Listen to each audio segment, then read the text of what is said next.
This is The Clash, where the real world clashes with a true Christian worldview. Join former professional wrestler Chris Whaley, known as the Masked Saint, who is an author, pastor, and teacher that brings his wrestling skills into the squared circle and tackles real-life issues. Along with Jeff Dixon, best-selling author, internationally known teacher, leader, and pastor who is not afraid to tackle the tough issues of the world we live in. Together they form a tag team of wisdom in The Clash.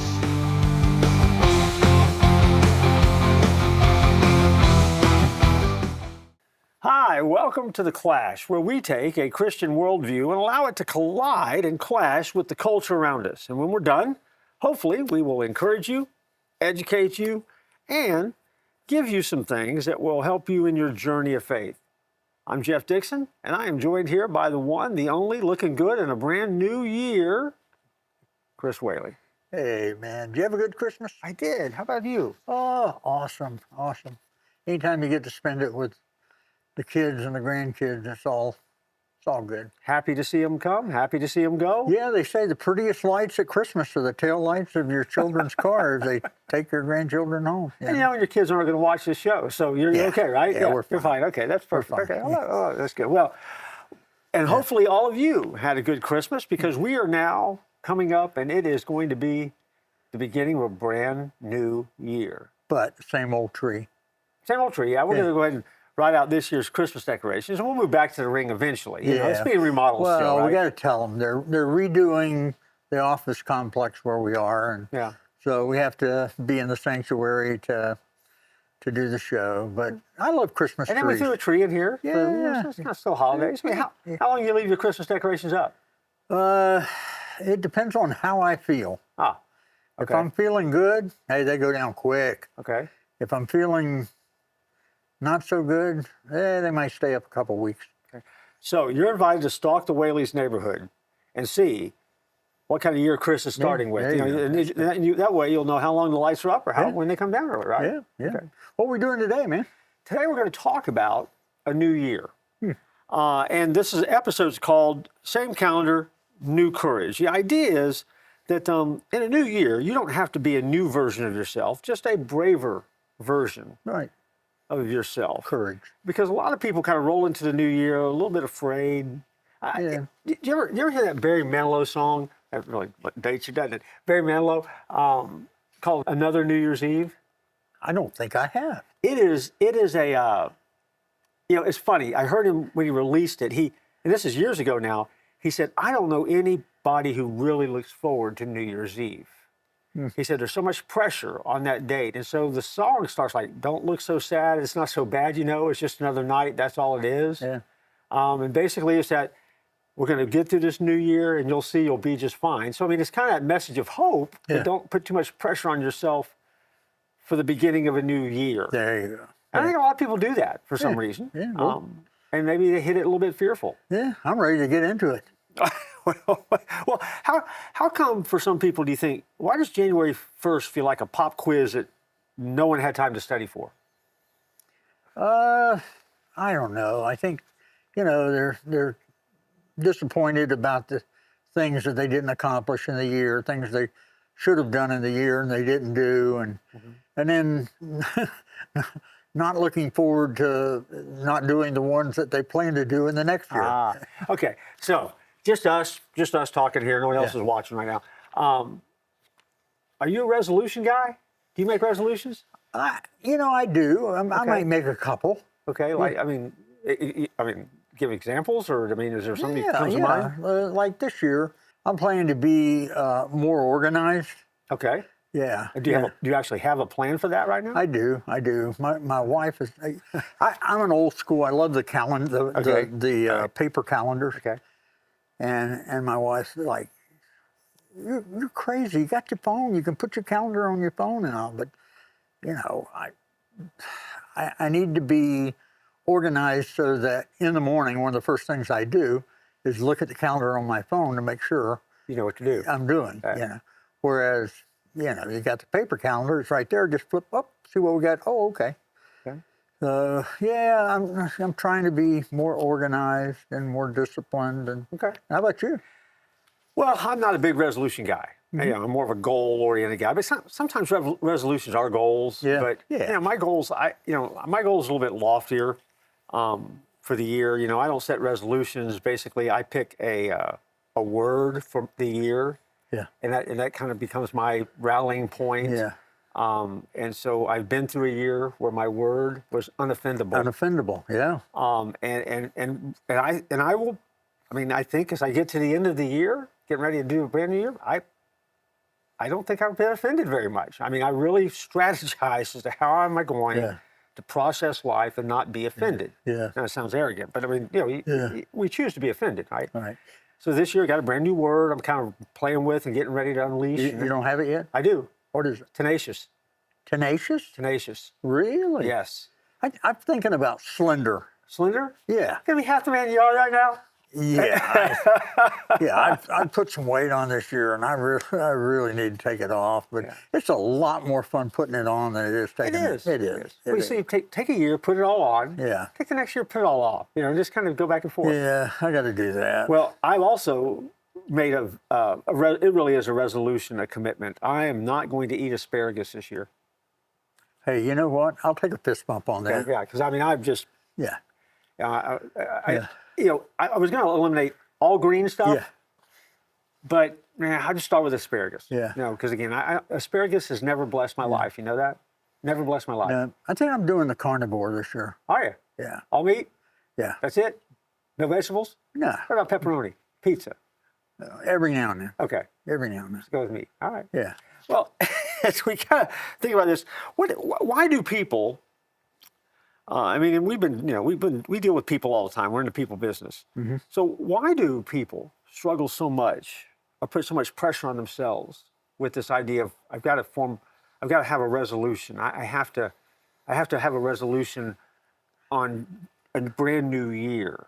Yeah. Why do they do that? I don't know. I think you hear it on TV a lot. Okay. From if they watch the news, people are going to say it on the news, and even in churches, Jeff. I mean, if you just kind of scrolled around and looked at the topics of, pastors' sermons during January, you're going to see the word resolutions in there. Yeah. So I think, people put the pressure on themselves, and they really don't have to. Yeah. They could just, do that to, when somebody starts talking about it. But I don't know. You probably got a better idea of that. No, I really don't. I just, my question always is, what is so magical about December 31st that all of a sudden when the clock strikes midnight and that calendar flips, all of a sudden you've got to go into that brand new year with a bunch of new resolutions. So there's going to be a better you, and this is going to be my year. And well, if it's so important, my question is always, why did you do it 1st of December? Yeah. Why did you do it 1st of November? Yeah. Why didn't you first? I keep going backwards, so I'll lose count. But I mean, why didn't we just go ahead and do it? Why do we need that day? Yeah, I don't know. To put the pressure on. I got to tell you, Jeff, that December 31st rolls around a lot quicker now than it used to when I was in my 30s and 40s. Mm-hmm. I mean, man, this year got on a motorcycle and sped through, and it's like, wait a minute. It was like last month was February, wasn't it? Yeah. And no, it's not. And it's just going by so quick. And I wish you could help me slow the year down. Well, I wish I could, but I think that Einstein was really tapping into something when, time is relative, right? Yeah, I mean, it really is. And I'm not talking about spending time with your relatives. We're talking about time being relative. Time being relative, yeah. But if you're like we are, New Year's is it's a day. I mean, it can be exciting. It can be miserable. A lot of it's just what you bring to the moment, right? I got some encouragement for you. Okay. I wrote this down. Mm-hmm. The calendar changes, but God doesn't. Yeah. The new year brings what, Jeff? With it brings the unknown, but God and His faithfulness is a constant. Yeah. And so, fear focuses on what's changing. Faith rests in the unchangeable one. And I love this scripture from Hebrews 13:8. Jesus is the same yesterday, today, and what? Well, always. Forever. Depending on the translation, Yeah. And here's something else too. What felt scary last year that God carried you through, Jeff? Oh my gosh! Well, last year was a wild year for me. I had some medical issues popping up, and ended up in the hospital for a while, and didn't expect that. I mean, there's a lot of things that come along. I mean, and that's the thing, right? It doesn't matter what resolutions you have. Yeah. The unexpected is out there. Oh yeah, always. And so, let's take a break here for a second, but come back afterwards, and let's kind of start out this new year by kind of talking about fear versus faith, and how we don't have to fear the new year, but we can face it with faith. And maybe, just maybe, if people are in the business of making resolutions, then maybe they'll make some better ones. Or take the pressure off and don't make any at all. Oh, yeah. Instead, just decide to be a better version of themselves. Right. And see what they can come up with. That sounds like a plan. All right. Don't go anywhere. We're going to come back and kind of wrestle through fear versus faith in a brand new year right after this break.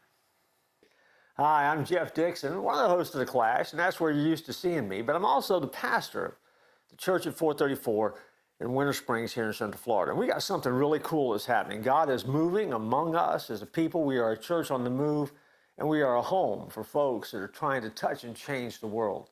And we have one of the greatest opportunities before us we've ever had. We got space issues. That's right, we're out of space. And we're in the midst of what we're calling a space program. We're not building a building per se, because that would be, well, too easy to talk about. What we're doing is we're trying to create space so that we can do the ministry that God has created us to do, and the ministry that He's called us to do here in the Central Florida area. The Clash is one of the things that happens as a result of that ministry, and we'd love for you to be a part of it. We'd love for you to pray for us. We'd love for you to take a look at what we're doing, and we would love, if God leads you, to invite you to contribute financially as well. You're right, I'm asking for money. But hey, if you feel guilty about it, you give. And if you feel really guilty, give more. But the website at the bottom of the screen will take you to our website, where you can find out all you want to know about the space program and so much more. And so take the time and visit with us. If you can be a part of that space program, we would love to have you a part of that journey. Look forward to seeing you there and visiting with you online. I love hearing from our listeners. I have a website called themasksaint.com, and I get, people telling me things about the old wrestling days. I love to hear from them. I'm on Facebook, I'm on X, I'm on Instagram, and I just never get tired of listening to people. And if you have not read The Masked Saint, I have that available on my website. I have the Christmas book, Harold's Heavenly Christmas. I have the last book that I wrote with a wrestling buddy called Mr. President. Pictures whenever I was still in good shape. I have those available along with T-shirts, anything. But most of all, just love to hear from you. Welcome back. We're looking at a brand new year, and we're trying to decide, we're going to face it with fear or with faith. Encourage, yeah. Yeah, I mean, how are we going to do that? So, kick us off. What's your first thought? We're trying to give some good advice here. Okay, here it is. Okay. Fear paralyzes, but faith activates. And what I mean is, fear makes us shrink back from really opportunities that we have because we're afraid of it. But faith kind of propels us towards a new courage. And that means activating faith to pursue God's calling in the new year. And 2 Timothy 1:7 says, God has not given us the spirit of fear, but one of love and power and of a sound mind. So let me just ask you this, Jeff. What about, contrasting the fears, what ifs, but faith is even if. Yeah. Oh, yeah. Sure. Yeah. Well, yeah, because fear, in so many ways, I mean, if you think about fear, it kind of begins with that what if, right? And what if this doesn't work? Right. When people say that, the truth of the matter is, it might not. Right. I mean, most of the things we do in life, what if it doesn't work? I mean, even to come here today, right? To get in your car, put the key in. What if it doesn't work? Yeah. You're not going to make it on time. I mean, it's everything that we do has that element to it. And I guess you said a minute ago, though, Fear immobilizes, Yeah. immobilizes us. That's what fear will do to us. And it starts, I think, with that whole idea of, well, what if it doesn't work? Yeah. I mean, if you spend too much time dwelling on that. But God is, even if it doesn't work, I'm still here. Sure. Yeah, we're going to make it. Well, I mean, I heard a teacher one time ask a question. I mean, it was a great question. It was in the midst of a class, I think a finance class, where, you know, talking about how do you become a good steward with God's resources and Right. stuff like that. Yeah. But, you know, they asked the question, well, what's the worst thing that's going to happen? Yeah. I mean, what's the worst thing that will happen to you? Mm-hmm. And if you're a Christian, the answer is, well, you die. Mm-hmm. Okay, so what? That's great, right? So if you can get out on the table what that worst thing is, what if loses a lot of its power? I had a great pastor in my life. He used to say this, Jeff. He said, Chris, he said, 95% of the things that we worry about never happen. Yeah. And he's right. Yeah. He's right. We spend all that time worrying about it, and then it never happened. You know, I also think that part of the problem that people have is too, because we all understand what it's like to make mistakes, to misfire, to fail. Mm-hmm. And you know, we could debate failure all day, but I think it's more learning. But you know, but people call it failure. I think a lot of times too, playing the what if game. What if I fail again? Mm-hmm. I mean, that's the problem with resolutions, right? Most people can break those resolutions Right. at the end of the first 30 days. Right. And so, you know, so you Yeah. just quit trying. Yeah. I go to the gym, and right now, Jeff, Can't get in. no, there's no problem getting in now. But I guarantee you, when January rolls around, the parking lot's full. Okay. How long does that last? All the leaf turners turn over a new leaf, Right. you know, and they last about a month and a half, and they say, yeah, enough of that. First pull muscle, it will sore, life gets busy. Yep. Yeah. I mean, again, because we're afraid. I mean, again, part of the fear part of this thing is, you know, we're afraid to fail. But again, same question, what's the worst thing that happens if you fail? You learn. And hopefully you learn enough not to make the same mistake again. Yep. That's not a bad thing. So maybe failure can be good. Yep. I mean, it was Walt Disney said one time, everybody needs a good failure, a good kick in the teeth when they're young. Ah, I like that. Because again, it will make them better prepared for the future and better prepared for whatever else comes along. Yep. I got another. Oh, Okay, go ahead. You it's your turn, but I got another one. Okay. Too. Another what if, Yeah. as we're thinking about what ifs, that idea of what if nothing changes? See, because some people look back on a year that has been, and it maybe hasn't been a banner year. And so now the fear is, well, what if it doesn't change? Yeah. What if nothing changes? And the reality is, well, maybe it won't. Yeah. So if you can't do anything about that, then the advice would simply be, all that you can change is you. Right. And so you can't change what happens, you can just change how you see it. There you go. And that's how you Yeah, tackle I it, think right? that came up in a couple of sermons this year. It did, yeah. I kind of beat on that for quite a few months down the road. Yeah, I here, like so, that, yeah, too. it's fun. I did. Okay, so what you said you had another. Yep. Yeah, I like this. Peace over anxiety. Why? Because Jesus has overcome. Oh yeah. You know, the world gives a lot of reasons to fear the future, but Jesus offers a supernatural peace that is rooted in his victory. Yeah.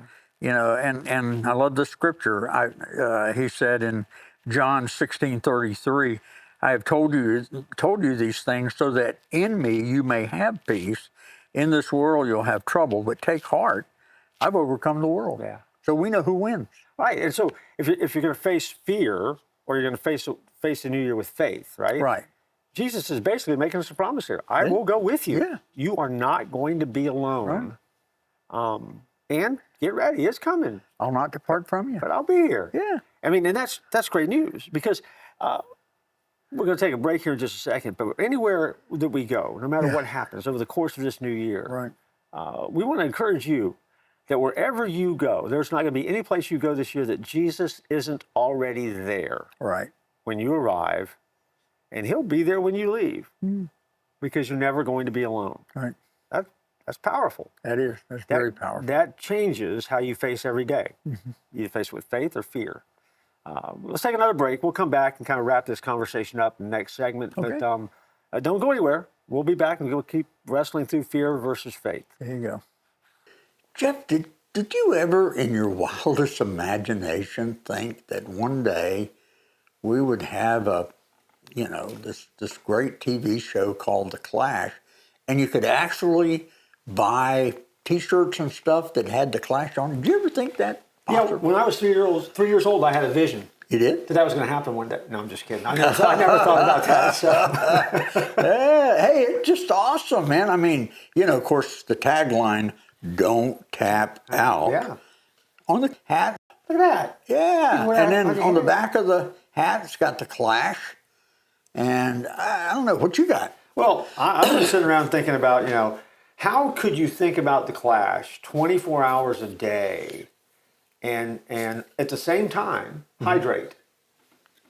Oh, wow. This cup right there, look at there. How awesome is that? That's a mini tumbler right there. Wow. But you could get a coffee cup. You know what? I need to get one of those to pour the coffee into it so it keeps it.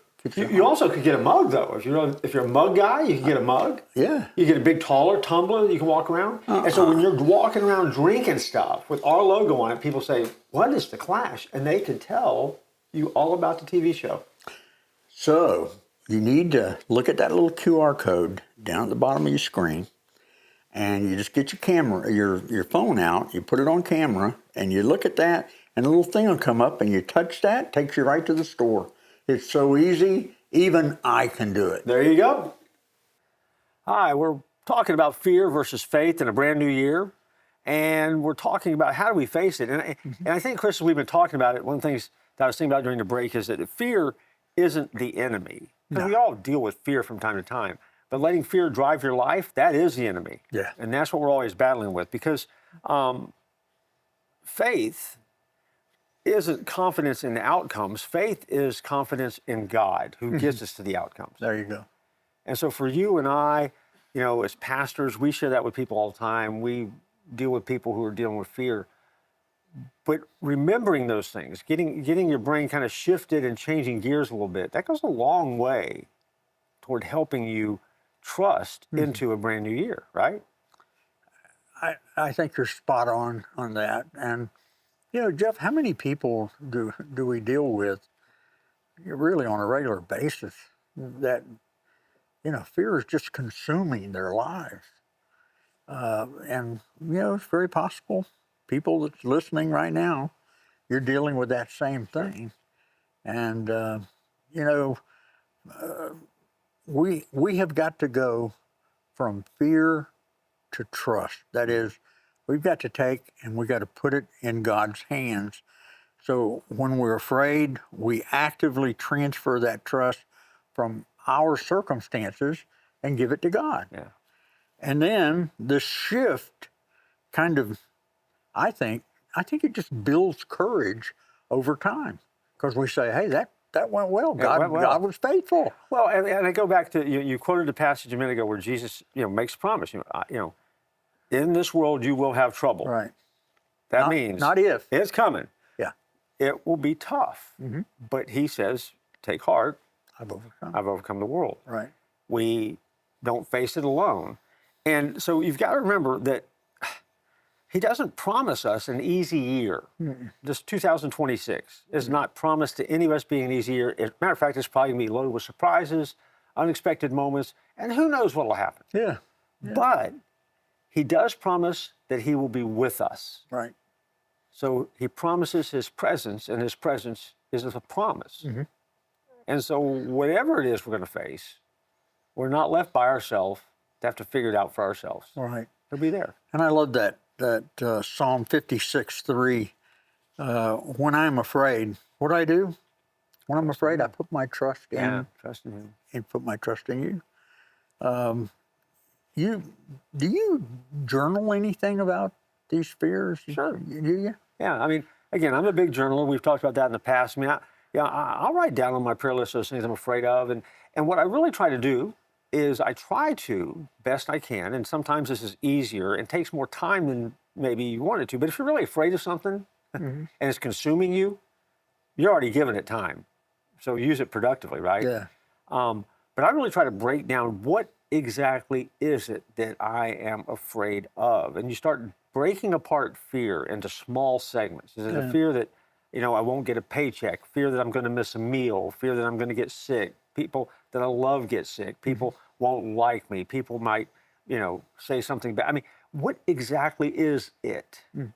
And I think by doing that, what I'm trying to do is normalize fear. In other words, just make fear something else that you have to deal with. And I think that when you're fearful, if you can normalize it, in other words, take the teeth out of it, then fear is just a thing. It is a feeling. It is an emotion that you deal with like any other emotion, and you drive past it. Yeah. Because you do so with faith, right? Right. And if you are journaling, put that fear down in your journal and then do a Bible study and look for God's promises. Yeah. Because I guarantee you there's a promise of God that'll meet that fear. Don't you think? I think so. Yeah. I think so. I think somebody has said that in Scripture you'll find do not fear 365 times, one for each day. Yeah. So. Well, I wrote down in my journal under something that I was talking about, I think I was dealing with fear a little bit, and I said, fear is really just a warning signal. It's not a stop sign. Right. I mean, in fairness, if you're fearful of something, it's okay to ask why. Yeah. And it's okay to deal with it. Yeah. And call it out and normalize it if you can. Right. But it doesn't mean you need to stop what you're doing. And it doesn't mean that it's a deal breaker. And it doesn't mean that it's the end of the game. It just means just notice it for what it is. Because usually it comes from somewhere, but it's not usually the place that we think it's coming from. Because most of the stuff that we're fearful of never happens. Right. So it comes from us. Yeah. You got when you got that blinking yellow light, what do? Yeah. You just kind of slow down, look both ways, and then go through it. So, I mean, I think part of this, for me, is, I think we threw the phrase earlier, what if I fail? What if it turns out the same again?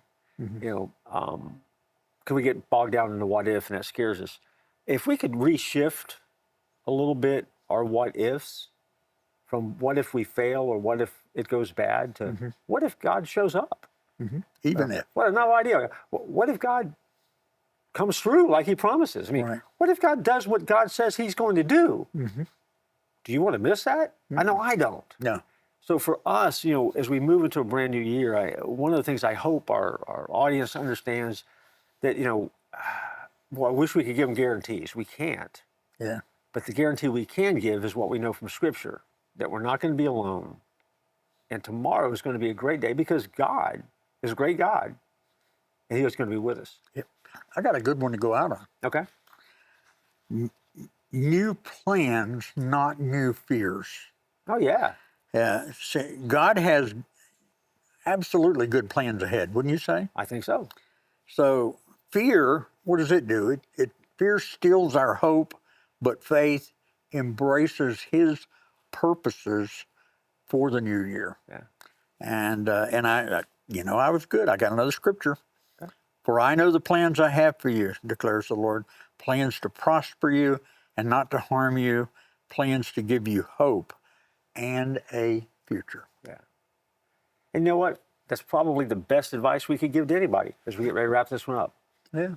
Man, you encouraged me today, Jeff. You encouraged me as well. Well, I'm not afraid anymore. I'm not afraid. That's good. Yeah, I'm like Kevin in Home Alone when he goes into the basement. I'm not afraid. You're not afraid. Yeah. Anyway. Yeah. Well, you think we need to? We probably need to go home. Yeah, we probably do. Yeah.